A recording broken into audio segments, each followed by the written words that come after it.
my first Dove Award I received of all those was as a songwriter for, it was either I Can See the Hand or Sing with the Angels, one of those two songs that won a Dove Award. Welcome to SGNP. Sit back for the next few minutes and hear stories heard nowhere else on radio, in a magazine, or on the internet. We're the audible voice of gospel music. Our sole purpose at SGNP is to inspire, edify, encourage, and entertain. Now, here's our host, Darren Sutherland, and his partner, Southern Gospel Music Association President and lead singer for Dolly Parton's own quartet, the Kingdom Heirs, Arthur Rice. What's wrong with living right anyway?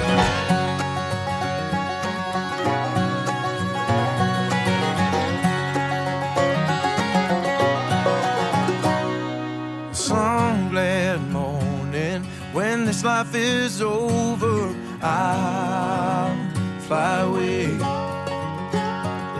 to a home on God's celestial shore. I'll fly away. I'll fly away, oh glory. I'll fly away. When I die, hallelujah, by and by, I'll fly away. And welcome back to SGNP. Darren Sutherland here with my co-host, president of the Southern Gospel Music Association, lead singer for Dollywood's own Kingdom Heirs, and one of the most popular guys in all of gospel music, Arthur Rice. Arthur, how you doing, my friend? Hey, doing good. Man alive, been a good week for me. I hope it's been a great week for you. Yeah, been busy week, working on a new album, finishing it up, and then studio mixing. So, been busy, but it's good. Well, while you're talking about albums right now in Billboard's charts, your group, the Kingdom Heirs, has one of the top albums out there. What? Tell us a little bit about that. We ain't even talked about that on the show, so yeah. We need we need to promote a little Arthur Rice and the Kingdom Heirs every once in a while. I appreciate that. Yeah, we're excited about that. It's actually our second in a row. So it's our last album, Last Big Thing, was number one. And then this one just came out, and so it hit number one. And so we're excited about it. It's actually a kind of a favorites album. And we did one of these a few years ago when Lauren came with us, and we were just trying to record something kind of quick, and so we picked some favorite songs. And right, man, people just loved it. And so I was looking for something in the interim of our next mainline coming out, and so I thought, man, that one was so good. Let's try it again. So we picked out some of our favorite songs, and people just loved it. I mean, they loved those old songs, and we love doing those songs. We're fans of this music. I mean, we just love great songs, and a great song is a great song. Well, you're one of the top quartets in all of gospel music, if not the top quartet in all of gospel music. And I know people love the sound of the Kingdom Heirs and what you guys bring to the table. In all honesty, you've got great bookends in Jerry and in the big guy singing bass. Yeah. And, man, just great sound. It's funny as we talk about gospel music today, and one of the things that we pride ourselves on this show is, yes, we are called Southern Gospel News Podcast, but more or less, we're two guys talking gospel music most of the time, Arthur. Whether it's Southern gospel, we're just two Southern guys, if you want to know. And, yes, our background both is in Southern gospel. But I love the fact that we've been able to expand and talk to different people and different artists on how gospel music has impacted their lives. Mm-hmm. And today's show is no exception, Arthur. I sat in last week and had the opportunity to interview a gentleman that's won 47 Dove Awards, okay? 47 Dove Awards. That's a bunch. I mean, it is crazy. It is crazy. Yeah. 47 Dove Awards. 5 Grammys. I mean, it's one thing to go from a Dove Award, because that's the Christian music world, to a Grammy, okay? Yeah. And then be on The Tonight Show. I mean, that's mainline, Arthur. I mean, that's absolutely every major television network. And guess what? Here's the killer part about it in the gospel music world. He's wrote songs for Gold City. His first Dove Award was for a song that he wrote for the Cathedrals, I Can See the Hand. Yeah. he Great song. started his career off in his little town of Paducah, Kentucky, and he tells in the interview of his interaction with Jim Hamill. You couldn't be at the interview when it was taken, but because you were singing at Dollywood. But he talks about how Jim Hamill pulled him on the stage to sing, and that was his first public appearance singing Christian music. And kind of neat. He's a great guy. Kind of neat. Great, just super nice, and that's it just says a lot about him. He's just, he hasn't let it go to his head. He's just a great guy, and loves this music and loves, all gospel music. Real just person. A big supporter. Real person. Absolutely. Real absolutely. person. And I mean, I hope one of the things that we can do within the bounds of this show is we can expand the horizons of folks when they think of Christian music, and the blessings that we all get. I know, Arthur, sometimes we get in our little ruts of, well, that's not gospel music and I don't like it. You know what? I know, and you know this from your own kids, they don't like labels. They like what they like. And you know what? I like the fact that our guest today is none other than Steven Curtis Chapman, is blessing folks and blessing them in a big, big way. And absolutely talks about that, and he's spreading the love of Jesus. Sold 10 million albums. Is that wow. That's incredible? Isn't that incredible? That's 10 million albums. How long have you been singing with the Kingdom Heirs? I've been here almost 25 years. Almost 25 years. You get your watch coming up, okay? Yeah. So we'll be at the Watch Award ceremonies live, But say you've been there 25 years. How many more years would you have to sing before the Kingdom Heirs sold 10 million albums? Quite a few, I'm afraid. I mean, you know what? I think you'd retire first. Just think, and think about this, Arthur. And think if you made $1 off of each one of those albums you sold. Would you even want to still be doing gospel music? Would you still be wanting to do Christian music? Would you still be wanting to perform? So, and you still want to be talking about the Lord, and you can hear it in His voice, and it's just a gift. It's just a gift. And I don't want to steal the interview, but guess who discovered this young man and his songwriting ability? Who's that? I'll give you one guess. Who's the godfather of Christian music as a whole? I'm sure Bill Gaither had something to do with it. Probably. Exactly right. Bill Gaither had something to do with it. You'll hear stories about that kind of fun stuff and all that stuff. You're going to hear about who he wants to sing in a gospel music quartet and all that with. So great information coming up in just 1 second from our buddy Steven Curtis Chapman. But Arthur, social media is a big thing nowadays, and we're no stranger to it here on SGMA. You can always check us out on Facebook at Southern Gospel News Podcast. That's our Facebook site. Southern Gospel News Podcast. We're on Instagram and SGNP Podcast on Twitter, so you can find us there, or you can always go to our website, www.southerngospelnewspodcast.com. Find out information. Hear one of our past 70 shows. Does it seem like we've done 70 shows in the past? No, it's crazy. I mean, it is crazy, but we've talked to all kind of folks in gospel music and still have a whole bunch more to go. So I know. That's the thing. You think, well, we've done 70, we're about to run out. But right. No, we haven't even got close. I mean, some of the ones we want to do that we've been talking about forever, I don't want to mention names, because if I mention names, then we'll mess up the thing. But hey, coming up next week, Daniel Ball's going to be on with us, Arthur, and he's going to be talking social media. And great guy. Very informative. Great guy. Well, let's take a break. Let's pay some bills. Let's have some folks order some My Pillows, Arthur. Oh, yeah. And we'll be back with Steven Curtis Chapman on SGNP. Hi, this is Toranda, and you're listening to SGNP. Darren Sutherland here once again with you, and got to take a little short break and talk about one of our companies that make SGNP possible, My Pillow. And Arthur, rumor has it they were supposed to mail you some of their new premium sheets, and they're great sheets. And you got them. But what else did you get? I mean, you called me and you said, "Man, they sent me bed sheets like you promised." But you said your wife was jumping them. They're jizza cotton sheets or something like that. But what else did you get? They sent some pillows, and so it worked out great because, of course, wife and I have had pillows, and so the boys are so excited because they've got pillows now, and so they're excited. But man, I love these sheets. They're awesome. The cool thing about them is most of the mattresses now are so thick that normal sheets, they won't stay on. You know, every morning you got up and you got to put the fitted sheet back on where it's come off during the night. Man, these things are great. They're really deep, and we've had them on for a week or so now, and they ain't come off one time. So. There you go. 60-day money-back guarantee. Deep pockets to fit every corner of any mattress. Ultra soft, breathable, extremely durable, satin woven from Egypt, I believe. I think they get the cotton in there and that's MyPillow. Give them a call today, 1-800-544-8939, 1-800-544-8939.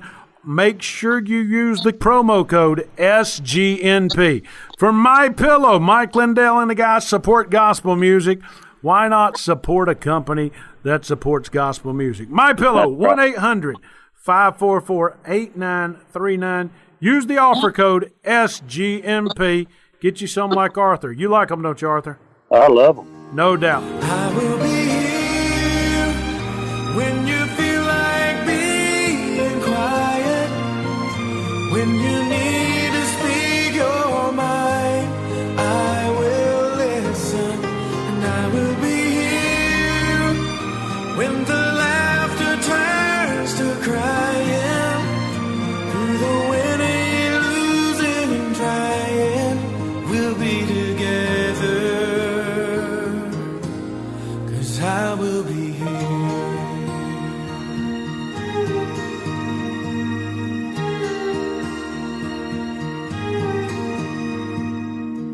Tomorrow morning, if you wake up and the future is unclear,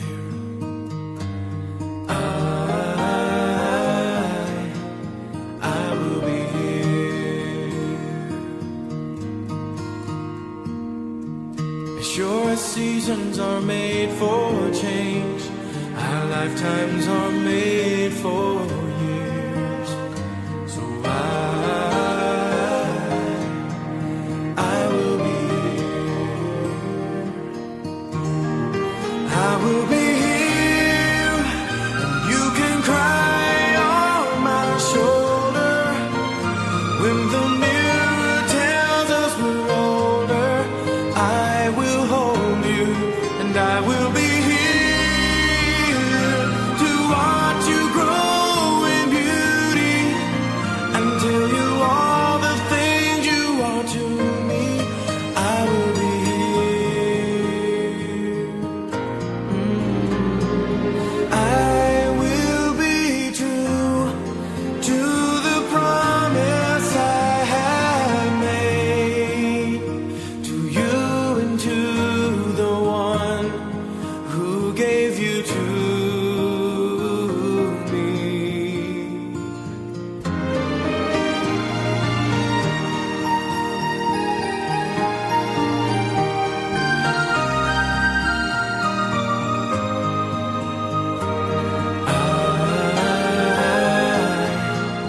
I will be here. And just as sure as seasons are made for change, our lifetimes are made for years. So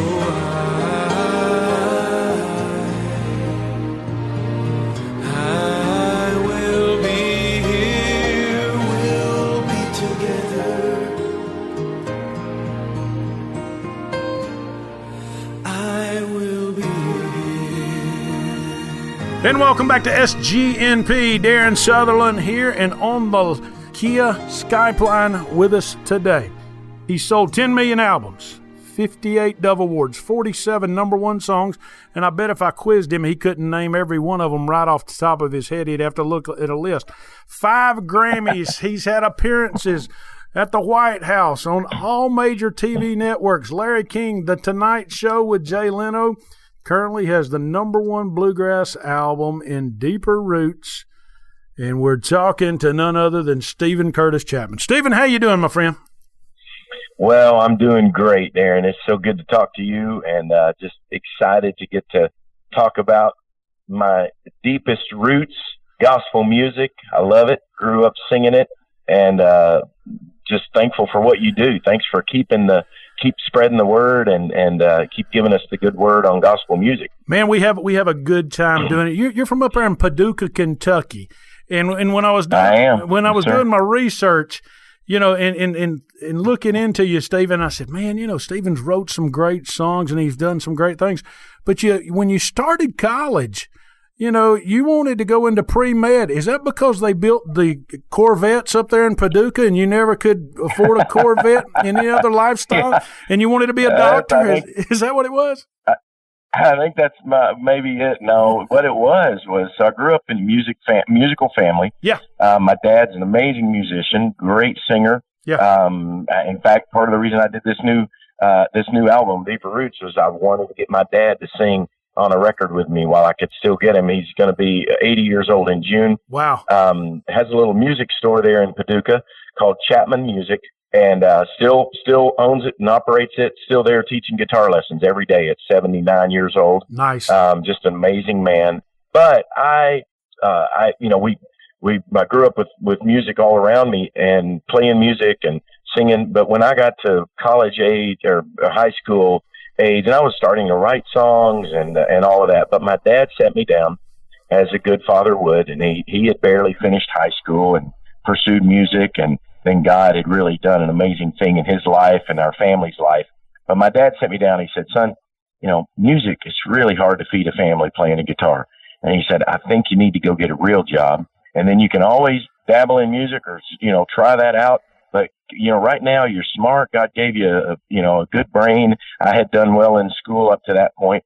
And he said, I think you ought to go get a real job. He said, I've got an uncle who's a dentist, and, so maybe go do something like that. And he could, you could go and practice with him. And he had all the, these ideas. And basically what I heard was, go get a real job. And so I looked at the list and said, well, doctor, dentist, something like that, medicine, that's a real job. There's always going to be a need for that. So I'll go do that. That ought to be easy, right? Yeah. So I get to college up in Kentucky, Georgetown College, and I am in my first semester as a pre-med major. Actually, in my first week, I realized this is a huge mistake. I do not belong in this program. And it was very quickly I realized that, that idea of a real job, I was going to have to find a different real job because that was not going to work. And honestly, it was right around that very same time that I received a phone call from a guy I had met the summer before I started college. Yeah. I was working in Opryland, USA, a little amusement park that we used to have in Nashville. Yep. Built around the Grand Ole Opry House. Yes, sir. And so I'm doing a country music show there for my, earning money to get ready to go to college. And I meet a guy after one of our performances in the park who we start talking about gospel music, and he finds out that I'm a songwriter, kind of an aspiring songwriter. And he hears a couple of my songs and says, these are pretty good. I'd like to take a copy of these back to a friend of mine that publishes gospel music up in Indiana. And can I get a recording? So I send him a little cassette tape. Do you remember what those were? Yeah. And of a couple of my songs, and he hands these off to a friend of his in Indiana who, while I'm struggling, realizing I am not a pre-med major student, I get a phone call from this guy. He says, hey, my publisher friend wants to call you. And I get a phone call from none other than Bill Gaither telling me that he has heard my music, thinks I've got some talent, and wants to talk to me about publishing some of my music. And Nice. That's really how this whole amazing, great adventure began for me.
This is Josh Singletary with Tribute Quartet, and you're listening to SGNP. Toccoa Falls College in Toccoa Falls, Georgia. Since 1907, TFC, glorifying God through seeking and developing leaders who will impact the world for Jesus Christ. For more information on TFC, call 706-886-7299 or visit them online at tfc.edu.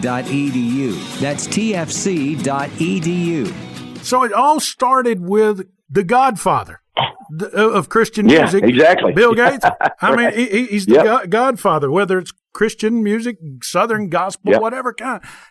You know, you said in, when I was reading, you said in your Deeper Roots project, you said by the time you were 8, you were singing and playing with your dad and your brother, and y'all would sing those gospel songs, and as a family. Describe that growing up. I mean, that harmony, that family fun that it is. Because, I know when I was young and I would sing with my family, we would always be in one of those big LTDs going somewhere in a car, whether it was through the mountains or through wherever. I can remember those times singing. And when you think about it, when you're a kid, it's not that fun because you want to be out playing ball.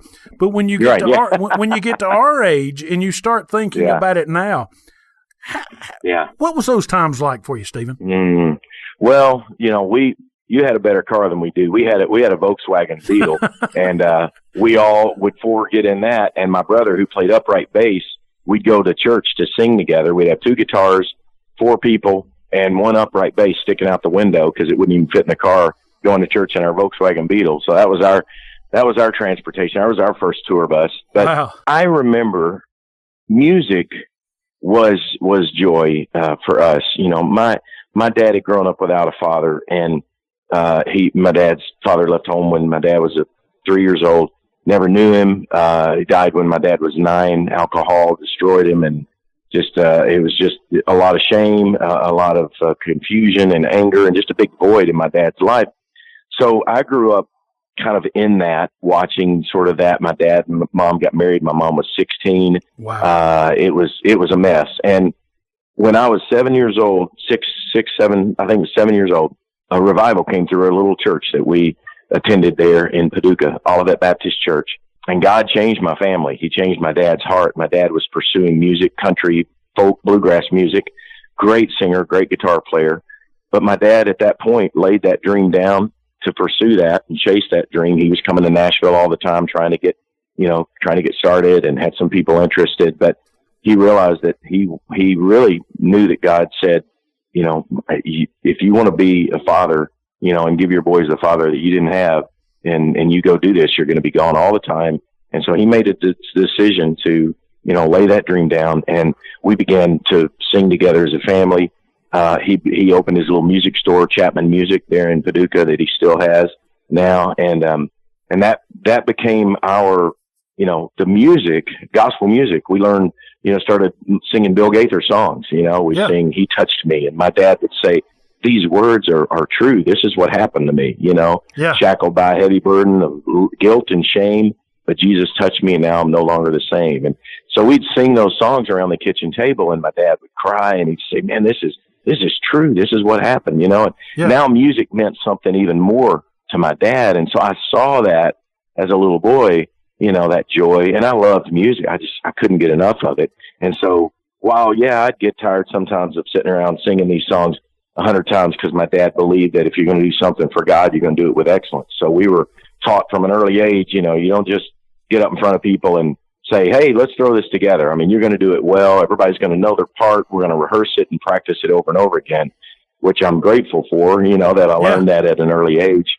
And, but that's what it was for us, sitting around the kitchen table, singing "He Touched Me," singing without him, I could do nothing, right. Without him, I'd surely fail. But with Jesus, it was, that was the story of our life. And so this music just reflected what was happening in our hearts. And I loved it, I loved it. And so this, Deeper Roots record for me, after all the amazing journey that I've been on, the great adventure, that I've been on these 32 years since my first album came out, this is just a big full circle swing back to where it really all began for me. Wow. And, those sounds, those songs, those truths that have always been, just kind of the anchor of my life. A lot of folks know you as the CCM artist. They know you as a tremendous guitar player. They know you as a great songwriter because, as you said earlier in the show, you were a songwriter first. A lot of folks in our audience don't know that you wrote songs for groups like Gold City and the Cathedrals. Matter of fact, number one big hit for the Cathedrals, I Could See the Hand. I mean, I can still hear old George hitting that note on that song at this time. I can see the hand around me. I can hear his voice blowing in the wind. I can feel the mighty touch of the Father's love. Everywhere I go, His presence surrounds me. I can see the hand, I can hear the voice, I can feel the touch. See the hand, hear the voice, I can feel the touch. See the hand, hear the voice, I can feel the touch. I can see the hand, hear the voice, I can feel the touch. I can see the hand, hear the voice, feel the touch of God.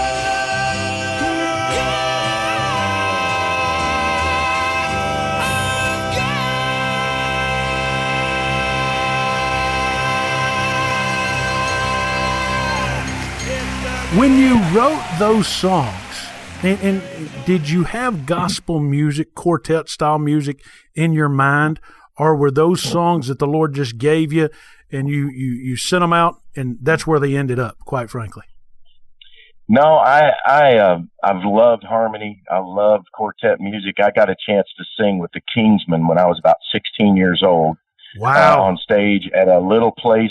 My first summer job, before I got a job at Opryland USA, like the real park, I got a job at a very, very humble attempt at something like Opryland that was near, in Kentucky, near where I grew up in the Land Between the Lakes area. There used to be a place called Kaintuck Territory, and it was kind of an old West town. They had the gunfights and the train, of course the train would jump the tracks every day, and, the gunfight guy would, would mess up and his gun wouldn't fire. I mean, it was a debacle, but they had a big stage, outdoor amphitheater, and they would have big artists come through. And I remember at 16 years old, the Kingsmen were coming. Big Jim and Hamill. I ran over, Big Jim Hamill, and I ran over to hear them, and they were sound checking, and I met them and said, I'm a performer in the park. And they said, well, come up and sing one with us. And I went up on stage and sang Amazing Grace with the Kingsmen when I was about 16, and just thought that was so cool. And because I'd grown up playing music, my best friend was a bass player, and his mom and dad, Densel and Joy Alvey, had a group called the Alveys. Nice. And back in the day, we traveled, and it was very Hemp Hill style kind of music. Right. And it was a father and mother and a daughter, and then the son played bass, and I joined the band, kind of played whatever instrument they needed at the time, because somebody wouldn't show up and they'd need a piano player or a drummer. Yeah. And I kind of filled in. And so we would do those, those gospel sings all day, kind of dinner on the ground and singing all day and all of that kind of stuff. So I love that music. So I wrote these songs, when I first started to have the opportunity to write songs for other artists.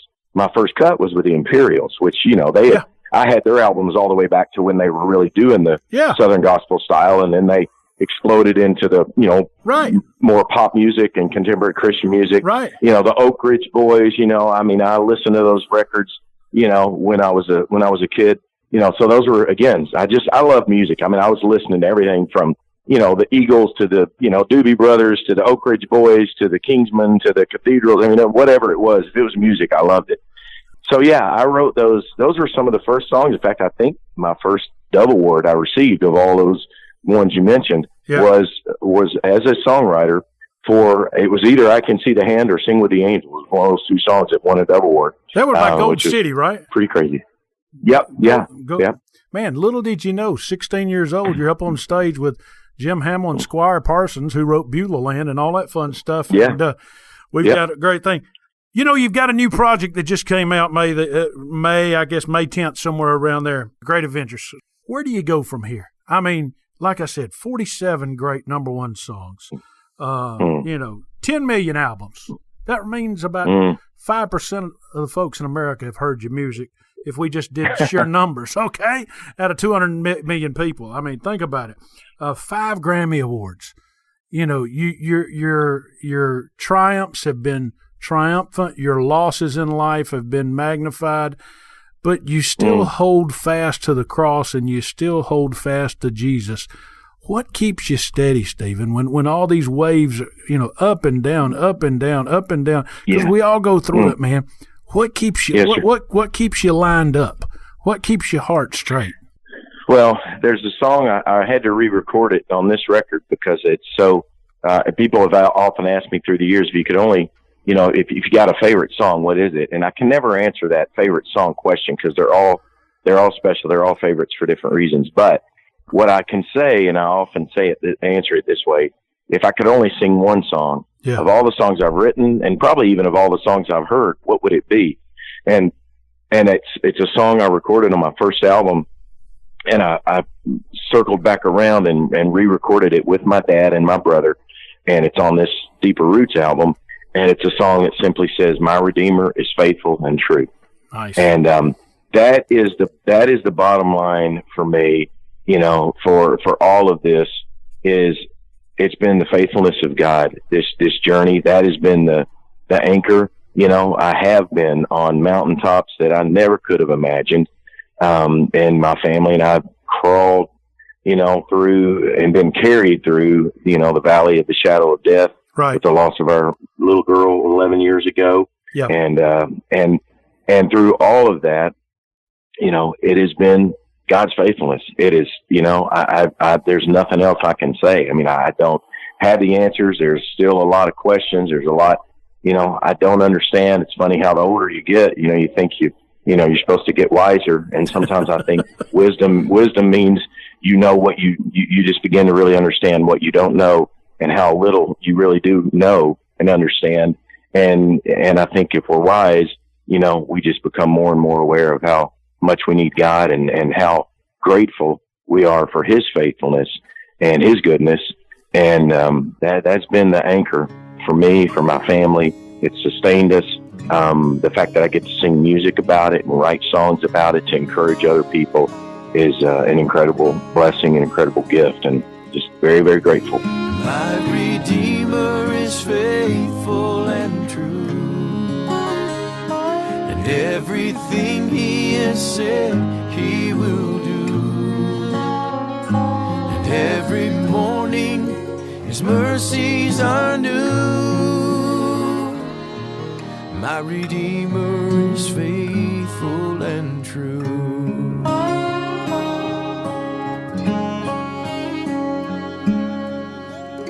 My heart rejoices when I read the promise. There is a place that I'm preparing for you. I know someday I'll see my Lord face to face, 'cause my Redeemer is faithful and true. My Redeemer is faithful and true. Everything he has said he will do. And every morning his mercies are new. My Redeemer is faithful and true. Let's have a little fun. Can we do that? Do you mind? I know. Yes, sir. Let's do it. Steven Curtis Chapman, let's say, okay, time's not a problem.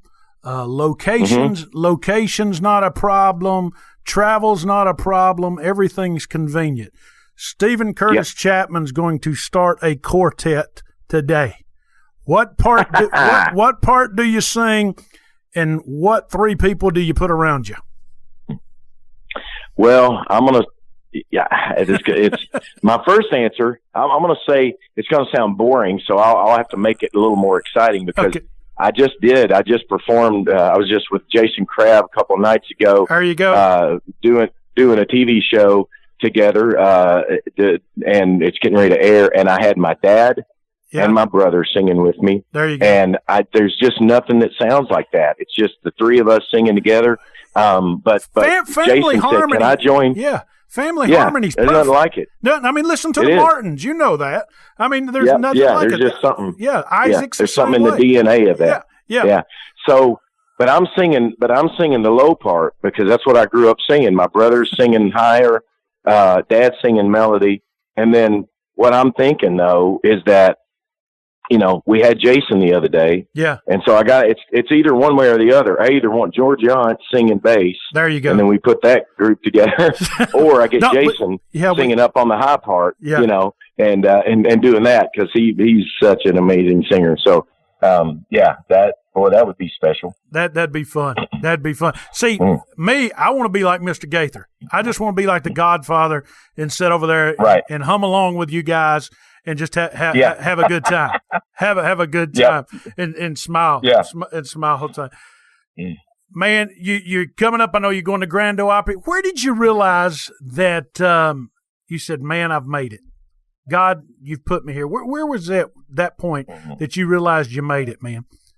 You know, that is a great question because there've been so many moments that I'm like, really. You know, the first time I stood on the stage with Billy Graham and got to be a part of a Billy Graham crusade. And, wow. You know, and I thought, okay, I never could have imagined. The first time, you know, I heard someone say, you know, please welcome to the stage of Carnegie Hall, Steven Curtis Chapman. And I performed with an orchestra of 60 people and, 300 voice choir behind me. I mean, that was like, okay, this is, you know, people said, is that a dream come true? And I honestly had to say, well, no, I never dreamed this big. I mean, a kid from Paducah, you don't ever dream of Carnegie Hall. No. You know, you hope for the Paducah Civic Center, maybe that would be big time, but you know, not Carnegie Hall.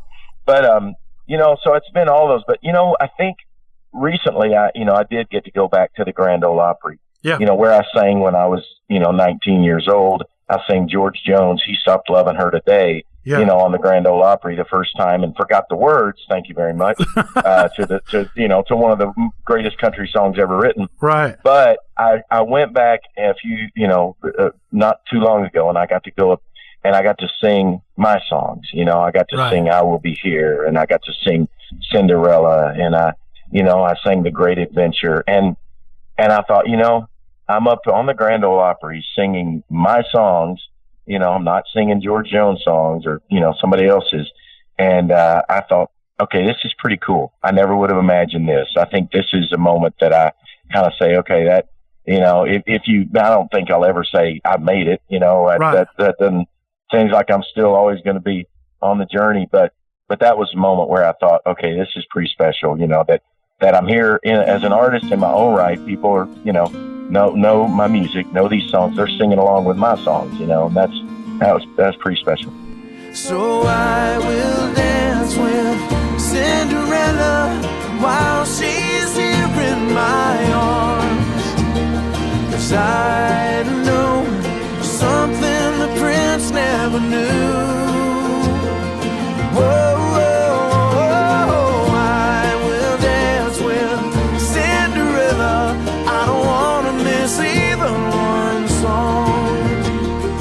All too soon, the clock will strike midnight. But I know the truth is the dance will go on.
When you birth a song, when you write a song, do you know instantly this has the it factor? I don't know until I play it for someone. Yeah. It's a really interesting thing because there have been many times that I have, I've written a song in a vacuum and I'm thinking, man, this is really special. Yeah. And then I play it and I'm thinking, okay, I don't think it's connecting the way I thought it was going to. Then there are other times when I wrote the song Cinderella one night and I'm thinking, I think this is special, but I won't know until I play it. And I played it for my wife and my manager the next morning. Yeah. And I said, I've got this song I'm working on, it's not finished. This is just the first blush, of what I got so far. And I played it and I looked up, from my paper, cause I was reading the words as I was going from my paper. And I looked up and they're both crying. And my wife says, if you touch that song, I'm going to break your fingers. That one's done. You're done. Record it and be done. Cause she knows I'll rewrite something 100 times. So I don't think I know until it's like, you got to have that sounding board, Yeah. And once it echoes off of that, then what comes back tells me whether or not it's something that's really, going to connect or not. Nice. Last question and we'll get out of here. What's your wife mean to you? The world. I write all the time when I write little notes for her when I'm leaving on the road. Nice. I always say always and forever. All my love, always and forever. And that is it. I mean, by God's grace, I wrote a song for her 30 years ago. I will be here. And, when we wake up and the sun doesn't appear, when it's confusing, when it's storming, when we're so mad, you want to trade me in for a Diet Coke. Yeah. No matter what, by God's grace, I want to finish this journey with you. And we are on this journey together. And she is, the other half of me for sure. Awesome. Steven, thank you again for your time. He's got the #1 bluegrass gospel album in the country right now, In Deeper Roots. He's got a new project coming out from the Gaithers, the Gaither Homecoming Series. A great adventure. Steven, thanks for being a part of SGNP, man. It's been an honor and my pleasure for you to join us this afternoon. And hey, man, it's like we always say, it's all about the gospel. It is all about the gospel. And got one thing I ask every artist that comes on. What's wrong with living right anyway? Nothing at all. So here I go. I'm diving in. I'm going deep. In over my head, I want to be. Caught in the rush, lost in the flow. In over my head, I want to go. The river's deep. The river's wide. The river's water is alive. So sink or swim, I'm diving in.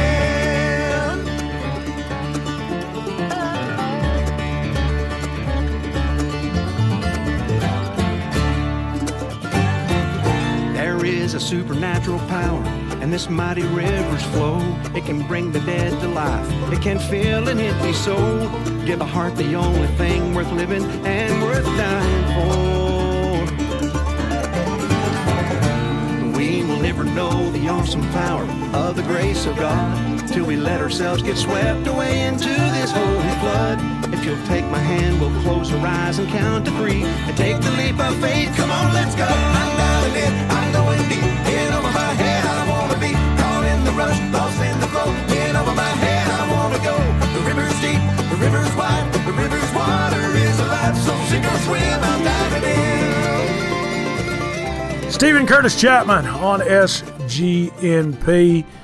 Man, what an uplifting talk, Arthur. What just a regular guy. Great interview. Good guy, man.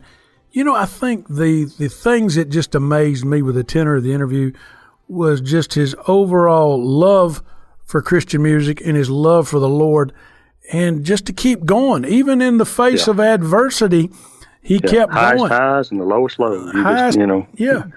God's still there and still true to us. No doubt, and got a great family. And at the end of the interview, I asked him, Arthur, and I know you just heard it, but I said, what do you think? Something about your wife. I asked him about his wife, and he just said, that was his rock. That was his rock. And just think, man, after all this time and after all this music, and we know he's made money, that's not, but he's still true to his family. He's still true to his Lord. He's still true to writing music, to playing music, to singing music. And he loves family harmony. He loves his mom and dad and his brother, and loves singing good gospel music and the music. He's true to the call. Yeah. It's still fresh in his heart. One of the things you and I talked about before I talked to him was you've got a daily interaction with thousands of people, and hundreds of thousands of people know who Arthur Rice is. But what do you think it's like for Steven Curtis Chapman to be known to millions? Because we could go outside. I promise you, anybody that listens to this podcast today can go to about 9 out of 10 people in this world and say, who is Steven Curtis Chapman? And they may scratch their head and not know exactly, but they'll say, I think he's a Christian artist. I think he's a performer. What would that be like, Arthur? Oh, yeah. It's tough, man. It's tough. You're kind of, as much as we don't like to put labels on people, but it puts you in a, to those that have been given much is required, and yep. And to keep a good witness, it's tough. It's work, and it's not easy. The devil would love to ruin us, and to be to make a mockery of the name of Christ. But boy, just to stay true, it just says a lot about his character, and right.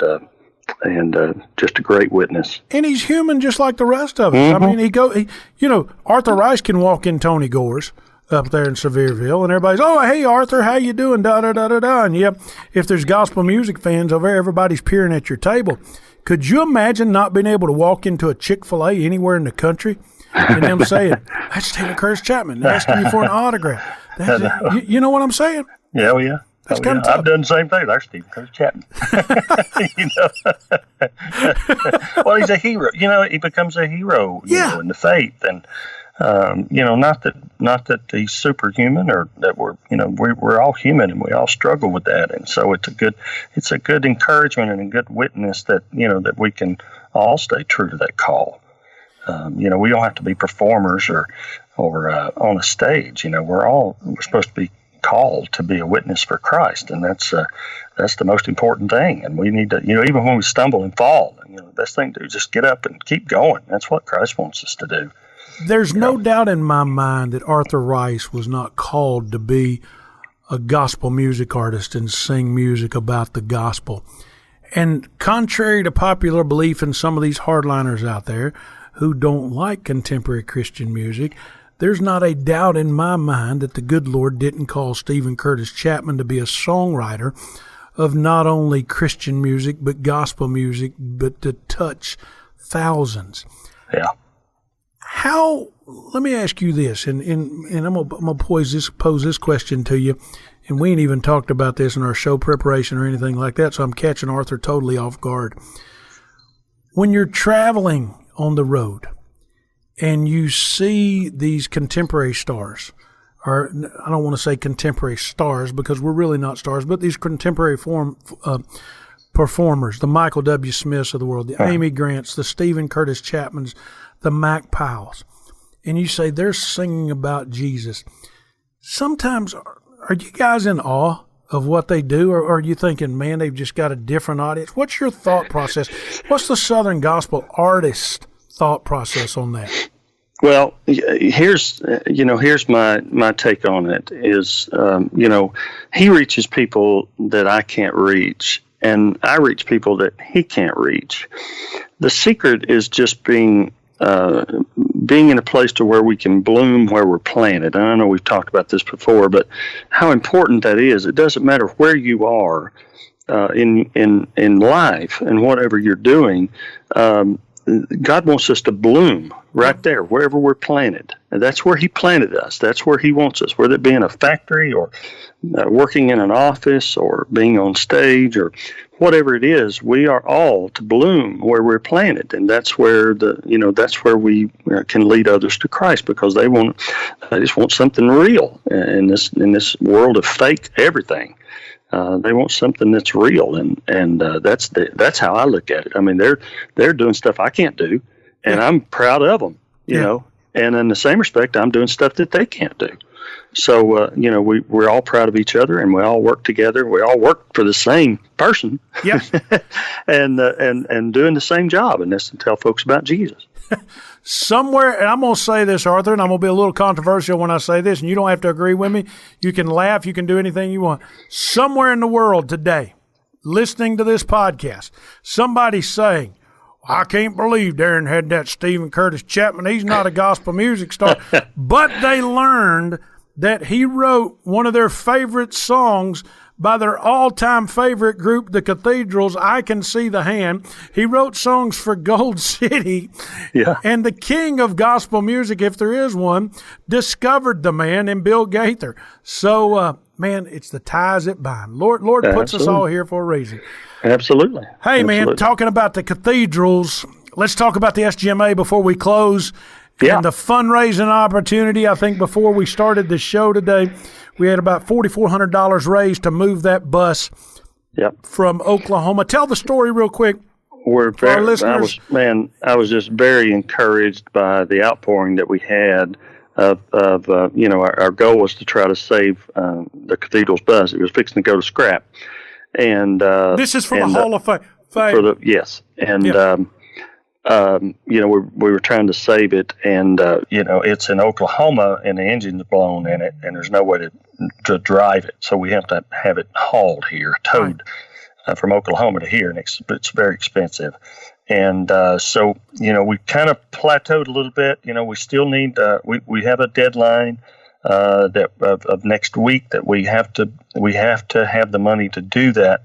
And we need just a little bit more. We need about 125 more people to donate $25, and that'll take care of all the expense that we need to get it here, and then we can figure out what we're going to do with it. But our main goal right now is just to save that piece of history, and I'm just so thrilled at the outpouring that we've had so far, and the people that have been interested in it, and it's exciting.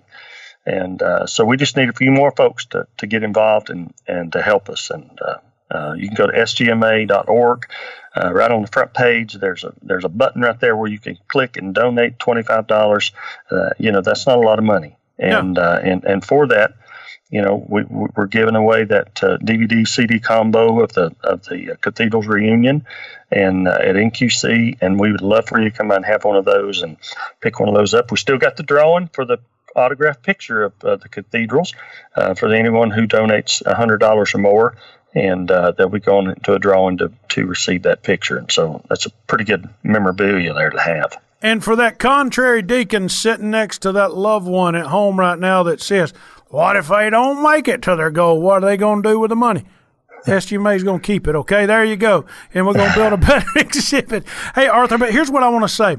In next week's show, you're going to hear Daniel Ball of the Ball Brothers. He gives a gift of $250. We've already done that interview, and by the time that show comes out, the fundraising will be over. I want to urge everyone who's listening to this song, whether you're a gospel music fan or a contemporary Christian music fan like Steven Curtis Chapman, if you've ever had a good time, if you've ever loved singing the song I'll Fly Away, okay? It's that simple. Wrote by Albert E. Brumley, who is in the Southern Gospel Music Association Hall of Fame. By the way, they're in Dollywood in Sevierville, Tennessee, where the legacy of Christian music started was within gospel music. To donate $25, like Arthur said, go to the Southern Gospel Music Association's website. Click on, whether you never listen to this show again, whether you just do it in memory of your grandparents, if they love gospel music. Right. Wouldn't that be a good idea? Oh, absolutely. Whoever's out there. And I believe we're going to get this money raised, and I believe we're going to have a great time with that exhibit. The Cathedrals and the Hall of Fame all together. Also, make sure you go to Southern Gospel News Podcast. Check out our new social media rankings. You say, what are those? Well, it's where each month Southern Gospel News Podcast tabulates the growth of various artists' growth on Facebook, Twitter, and all that kind of good stuff. And the number one spot, Arthur, you got any idea who'd be number one right now if you were just guessing? Number one Southern Gospel music in social media? Who would you say? I don't know. Probably be Ball Brothers. Ball Brothers are close. Yeah. Jason Crabb. Jason Crabb. Yeah. Jason Crabb's number one. So check that out. Ball Brothers on there. Daniel Ball will be with us next week talking about the growth of their social media, Arthur, here's what's cool. They have never even sold a single CD in a Christian bookstore.